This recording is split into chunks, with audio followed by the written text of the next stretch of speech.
what's going on, sis? I'm glad you came. This is a labor and delivery story about this guy, Mr. Drool Monster. His name is Jeremy Curtis Robinson.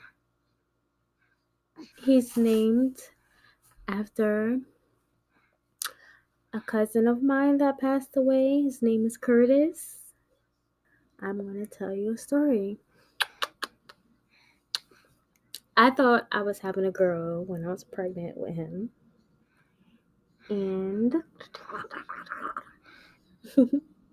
everyone knew that I wasn't. So 2 weeks before I had found out if I was having a boy or girl, I had a dream. And in this dream, my cousin was in the waiting room along with all my other family members. And they were just awaiting about the life of Jeremy, if it was a boy or a girl. So the lady calls us up in the dream and she says, yeah, it's a boy. Yep, it's a boy. And we're like, you sure? You sure? And the dream was just like, you sure? You check again. And she's like, nope, it's a boy. So, and the dream is like dead and alive family members, all dead and alive. And he's sitting there laughing like, I knew it, with his laugh. I knew you were going to have a boy. And my mom actually ended up telling me that he told my mom secretly, like, I can't have girls.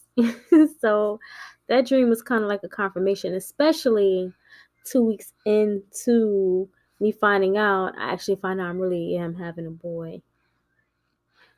And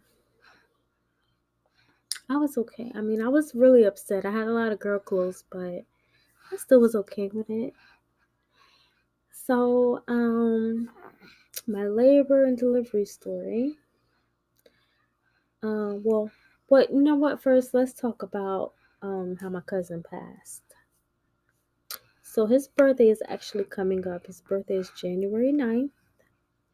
And he actually passed away a day before his birthday. And he was really into the arts. And he was actually a veteran as well. He served in Afghanistan. And long story short, he when he got out of the service, well, not the service as a whole, but when he came back, he decided to go to school for music and just pursue his dreams. And I was so excited for that. I saw him really trying to do that. He was in plays. He ended up in a school called Nyack College, and I was just so happy for him. He was married. I was just so happy for him. He's trying to build himself up. He even started a YouTube channel. It was called #He Says. If anybody just want to peek, it's #He Says. And that was my best friend growing up, which is why I named him after him. That was my best friend growing up. We used to laugh together. We went to church together. He was so sweet, funny, just a great ball of energy. He taught me how to draw, and I taught him how to sing. I remember that day as if it was yesterday. We used to collect bugs together.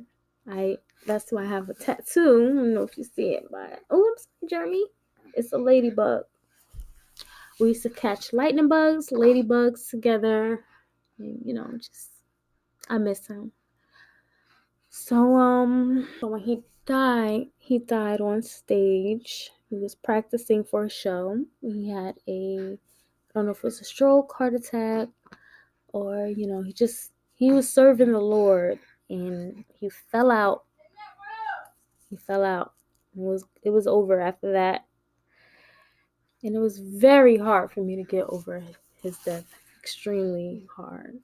Extremely. Still hard to this day, but they say time heals all wounds.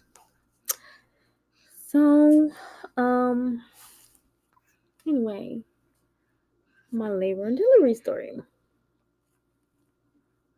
Oh, he passed away a day before his birthday. I don't know if I told you guys that, but January 8th he passed away, and January 9th was his birthday, and he died serving the Lord. And he sang this song called "He Made a Way" by Travis Green, which in those words is when he fell out and perished. So this is where this all comes from. I was pregnant with Jeremy. He told me that I was having a boy. He knew it. Jeremy was due in August. I ended up having him in July 27th.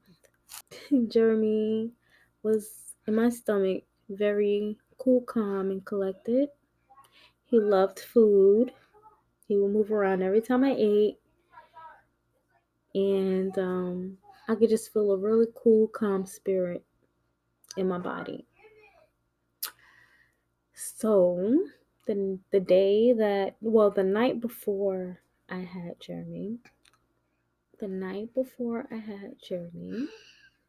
I was seeing shadows in my apartment. And no lie, these shadows look exactly like my cousin. I saw outlines of his curly hair. My cousin is not tall. He's like 5'9". The person looked around at height, and I could see them just peeking like this. So I was like, what is going on? This, I know every time he's around. So I was like, does he think that I'm having this baby? So the next morning when I woke up, I wasn't feeling too good. But the house was a mess, and I wanted to clean. So I got in this cleaning spurt. And during this cleaning spurt, I got sick and tired, so I decided to sit down on like an end table. And I was watching this garbage bag. And there was no wind in my house. Bless you. And I would see this garbage bag just move not like wind. And I knew this is one of the things that was like a symbol for me and him when he's around. I noticed that he liked to move like strings, curtains, and things that's like kind of airy, that's easy to move, but you won't really understand if it's him until you really pay attention and realize that's not really wind, that's, I don't know. But I saw that and I was just staring at it. And after a while, I just oh my God, I feel so sick. I just need to lay down. I can't even clean anymore. So I laid down, and not even 5 minutes,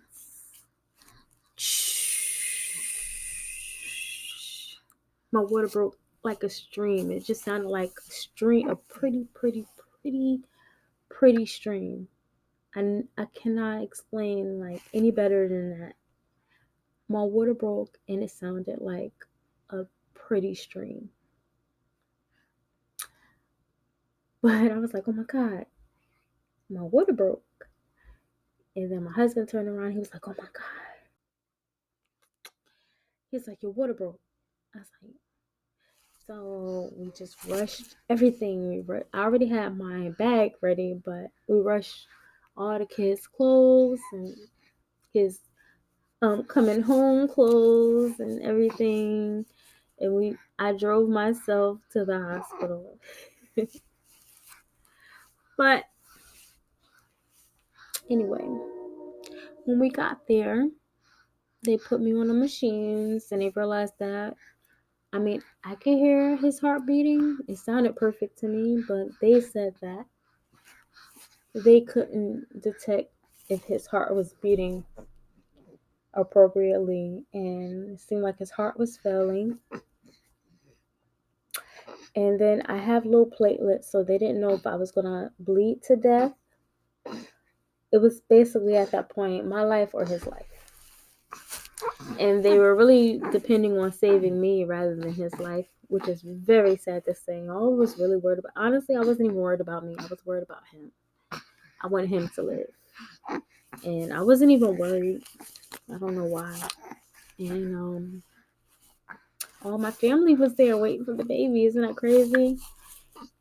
Except for my other cousin.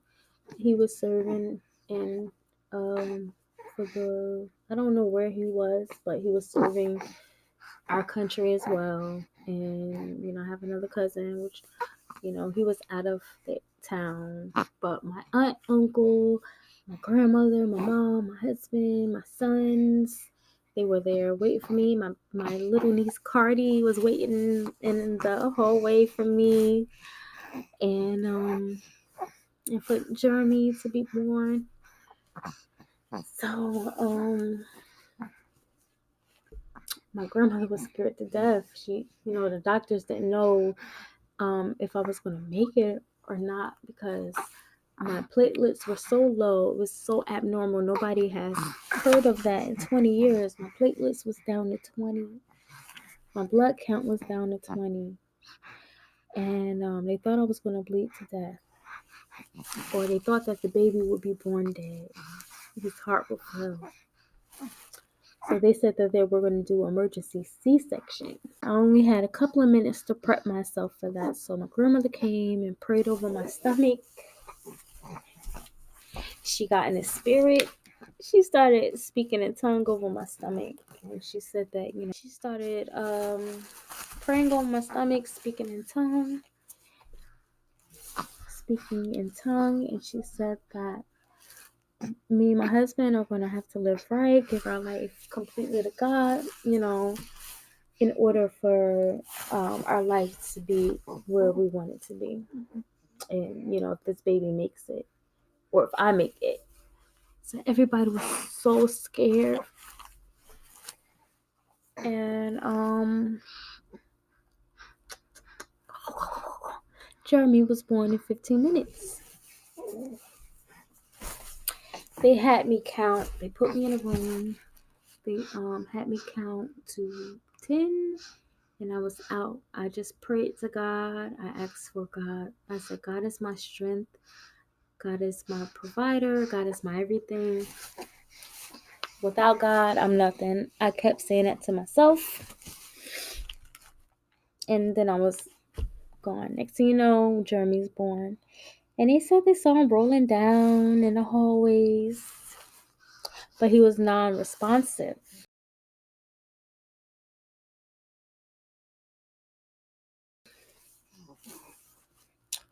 So, I guess eventually he became responsive. And he's alive. Look at this. My baby. My baby is alive. And I'm alive. And I feel so blessed to have him in our lives. Jeremy.